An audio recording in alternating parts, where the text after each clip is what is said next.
अगर हमें बास्केटबॉल सीखनी है तो हमें माइकल जॉर्डन को स्टडी करना पड़ेगा। इन्वेस्टमेंट सीखनी है तो वो सारी बुक्स पढ़नी चाहिए जो वॉरेन बफेट ने पढ़ी थी। इनोवेशन और नए डेयरिंग आइडियाज को एग्जीक्यूट कैसे करना है, अगर ये सीखना है तो हमें इलॉन मस्क को स्टडी करना पड़ेगा। लेकिन अगर हमें स्ट्रॉन्ग माइंड चाहिए, सुपर फोकस्ड काम माइंड चाहिए, तो हमें ये सीखना पड़ेगा कि मॉन्क्स कैसे सोचते हैं। इसके लिए हमें मॉन्क बनने की जरूरत नहीं है, बस हमें ये सीखना है कि वो सोचते कैसे हैं। और आज की इस वीडियो में हम एक super stable focused mind achieve करने के लिए मॉन्क्स के सोचने का पैटर्न सीखेंगे। और ये सब हम सीखेंगे जे शेट्टी की book Think Like a Monk से। So let's start. तो एक सुपर काम फोकस्ड माइंड अचीव करने के लिए सबसे पहला स्टेप आता है लेट गो, यानी चीजों से ज्यादा प्यार ना रखो। भगवद गीता में एक वर्स है जो कहता है कि डिटैचमेंट का मतलब ये नहीं है कि तुम किसी भी चीज को खुद के पास ना रखो, कुछ मत खरीदो, बल्कि इसका मतलब ये है कि आप अपनी मन मर्जी की चीजों को लो लेकिन उसके साथ अटैचमेंट ना रखो। यानी कल को अगर कोई आपसे वो चीज ले लेता है तो उससे आपका मेंटल स्टेट डिस्टर्ब नहीं होना चाहिए। इन शॉर्ट हमें चीजों को ओन करना है, ना कि ऐसी कंडीशंस बनानी है कि चीजें हमें ओन करें। तो अब सवाल यह आता है कि हम डिटैचमेंट वाले स्टेट में पहुंचे कैसे। इसके लिए ऑथर 3 स्टेप प्रोसेस बताते हैं, जिसमें सबसे पहला स्टेप है स्पॉट। आजकल हम लोगों को पता ही नहीं है कि हम रियल लाइफ में हैं कौन, हम चाहते क्या हैं। हमारी आइडेंटिटी ऐसी है कि जैसे हम एक शीशे के सामने खड़े हैं और उस शीशे में धूल लगी है। इसके लिए हमें सेल्फ ऑडिट करना पड़ेगा, यानी ये जानना पड़ेगा कि हम अपना टाइम कहाँ यूज करते हैं, कौन सा मीडिया कंज्यूम कर रहे हैं, क्या वो बुक्स हैं, कोई नॉलेजेबल कंटेंट है या फिर कोई यूजलेस गार्बेज है। और फाइनली हमें देखना पड़ेगा कि हम मनी कहाँ स्पेंड करते हैं, नेटफ्लिक्स की सब्सक्रिप्शन में या कोई यूजफुल मेंबरशिप में। नेक्स्ट स्टेप कहता है स्टॉप। ऑथर कहते हैं कि हमारी लाइफ में 7 तरह के नेगेटिव लोग हैं जिन्हें हमें अवॉइड करना ही करना है। जिनमें सबसे पहले आते हैं कंप्लेनर्स, जो कहते हैं यार आज का दिन मेरी जिंदगी का सबसे बुरा दिन है। दूसरे टाइप ऑफ लोग हैं कैंसलर्स, जिन्हें अगर हम बोलें यार तू आज बहुत अच्छा दिख रहा है तो वो बोलेगा क्यों, कल अच्छा नहीं दिख रहा था। थर्ड टाइप के लोग आते हैं कैजुअलिटीज, यानी जिन्हें लगता है कि पूरी दुनिया उनके खिलाफ है, उन्हें अनसक्सेसफुल बनाने के लिए कोई साजिश रच रही है। फोर्थ है क्रिटिक्स, जो हमें कहेंगे मुझे तुम्हारा ओपिनियन नहीं चाहिए, समझे। नेक्स्ट आते हैं कमांडर्स, ये वो लोग हैं जो चाहते हैं कि बस पूरा दिन आप इनके साथ ही टाइम वेस्ट करते रहें। नेक्स्ट कैटेगरी है कॉम्पिटिटर्स की, जो कहते हैं कि मेरी सक्सेस तेरी सक्सेस से बड़ी है। और 7th कैटेगरी के लोग हैं कंट्रोलर्स, ये वो कैटेगरी के लोग हैं जो चाहते हैं कि बाकी सब लोग उन्हीं की मर्जी में चले। ऑथर कहते हैं कि हमें इन 7 लोगों को तो अवॉइड करना ही है, लेकिन साथ में हमें 75-25 रूल को फॉलो करना है, जो कहता है कि कम से कम हमें अपना 75% टाइम पॉजिटिव लोगों के साथ गुजारना है और मैक्सिमम 25% से ज्यादा टाइम नेगेटिव लोगों के साथ स्पेंड नहीं करना है। या फिर हम इसे इस तरीके से भी कह सकते हैं कि अगर हमारी जिंदगी में एक नेगेटिव पर्सन है तो उसे कंपनसेट करने के लिए कम से कम 3 पॉजिटिव इंसान होने ही चाहिए। नेक्स्ट स्टेप आता है स्वैप। इसमें ऑथर कहते हैं कि अब हमें नेगेटिव एनवायरनमेंट को स्वैप करना है पॉजिटिव एनवायरनमेंट से, जिसके लिए हमें 3S फॉर्मूला को फॉलो करना है। इस 3S में सबसे पहला S कहता है कंट्रोल योर साइट्स, यानी सुबह उठते ही अपना फोन हमें नहीं देखना चाहिए, बल्कि कोई पॉजिटिव कोटेशन या कोई आर्टवर्क या कोई नेचर का सीन या फिर अपनी फैमिली की पिक्चर हमें देखनी चाहिए। सेकंड S आता है कंट्रोल योर सेंस, यानी अपने आसपास ऐसी खुशबू का एनवायरनमेंट रखो जो हमें पॉजिटिव चीजों की याद दिलवाए, जैसे कि लेवेंडर या यूकालिप्टस।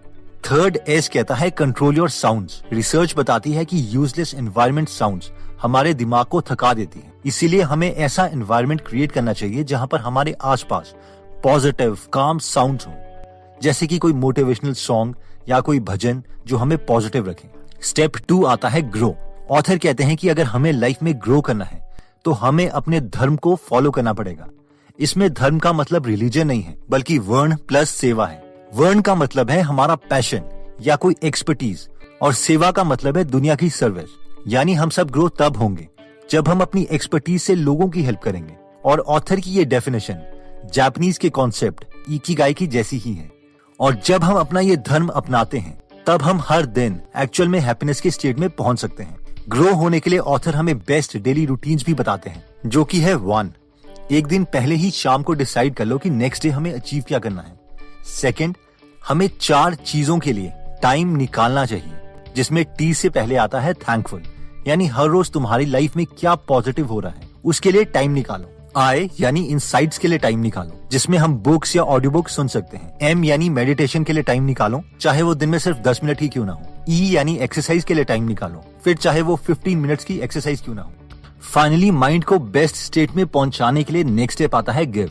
ऑथर अपनी एक स्टोरी बताते हैं कि जब वो मंक बनने गए थे, वहाँ पर उनके टीचर ने उन्हें और उनके बाकी बैचमेट से कहा कि तुम सब इस पेपर में कोई लाइफ का ऐसा इंसिडेंट लिखो जो तुम्हें लगता है कि तुम डिजर्व नहीं करते थे। इस पर पहले तो सब कंफ्यूज हो गए, लेकिन फिर सब अपनी लाइफ का इंसिडेंट लिखने लग गए। जय शेट्टी ने अपनी लाइफ का वो एक्सपीरियंस लिखा जहाँ पर उन्हें उनके फ्रेंड ने धोखा दिया था। उनके एक बैचमेट ने एक स्टोरी लिखी जिसमें उसने अपनी बहन की प्रीमैच्योर डेथ के बारे में मेंशन किया था।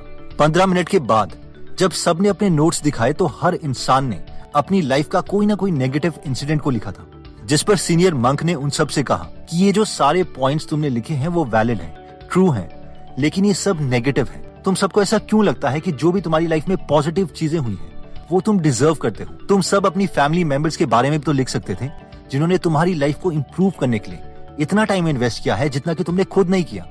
इसीलिए एक लेसन जो उस दिन उन सब ने उस सीनियर मंक से सीखा था वो था ग्रैटिट्यूड। यानी जो भी पॉजिटिव चीजें हमारी लाइफ में होती हैं, स्पेशली छोटी छोटी चीजें, उनके लिए भी हमें थैंकफुल होना चाहिए।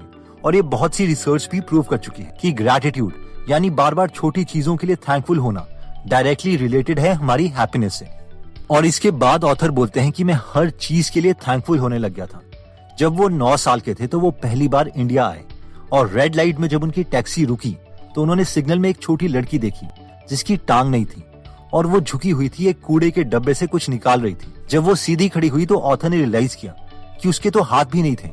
उसके बाद जब ऑथर 5 स्टार होटल में पहुंचे जहाँ पर उन्हें रुकना था, तो वहाँ पर एक बच्चा अपने पेरेंट्स पर गुस्सा हो रहा था कि उसे मेन्यू में दी गई कोई भी चीज पसंद नहीं है।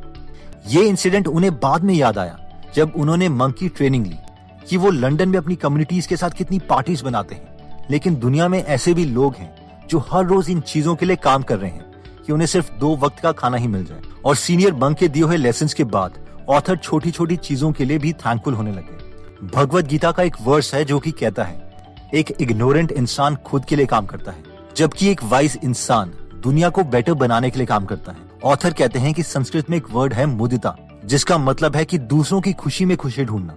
अगर हम सिर्फ अपनी ही खुशी में खुश होंगे तो हमें बहुत कम मौके मिलेंगे खुश होने के लिए। अगर हम औरों की अचीवमेंट में भी खुश हो जाते हैं तो हमारी हैप्पीनेस 50-60 गुना बढ़ जाती है।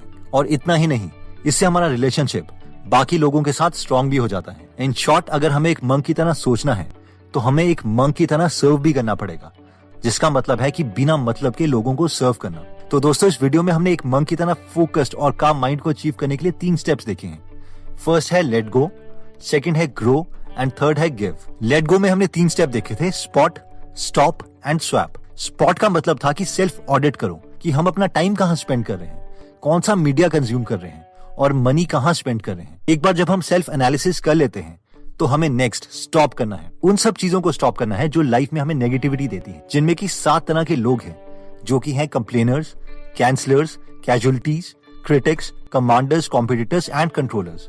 और 75-25 रूल कॉन्शियसली फॉलो करना है, यानी कोशिश करनी है कि हम मिनिमम 75% टाइम पॉजिटिव लोगों के साथ स्पेंड करें और 25% से ज्यादा टाइम स्पेंड हम नेगेटिव लोगों के साथ ना करें।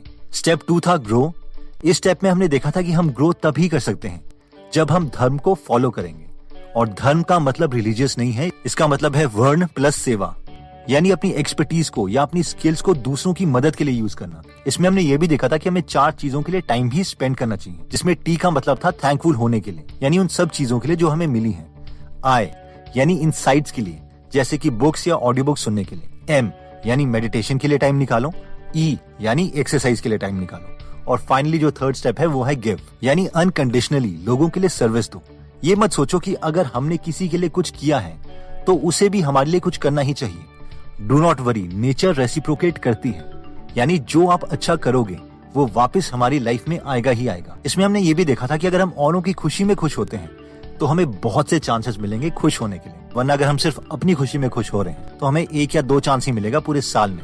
अगर हम भी अपने माइंड को ट्रेन करना चाहते हैं पॉजिटिव चीजों से, तो मैं आपको ऑफर करना चाहूंगा गीगल एप्लीकेशन, जो आपका लाइफ लॉन्ग फ्रेंड रह सकता है। गीगल ऐप में दुनिया के बेस्ट मेंटर्स के एक्सपीरियंसेस और नॉलेज हैं बुक समरीज की फॉर्म में। इसमें 140 से ज्यादा बुक समरीज फ्री में हिंदी में अवेलेबल हैं और हर हफ्ते हम एक फ्री समरीज में ऐड करते रहते हैं। इस ऐप में हमने भगवत गीता को भी बहुत सिंपल हिंदी में एक्सप्लेन किया है।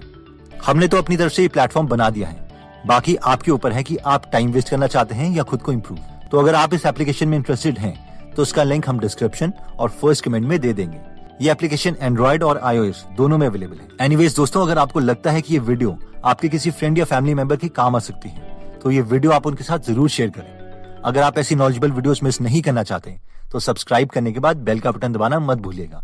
आप कमेंट करके ये भी बता सकते हैं कि आप नेक्स्ट वीडियो किस टॉपिक पर चाहते हैं। जल्दी हम आपसे दोबारा मिलेंगे। जय हिंद।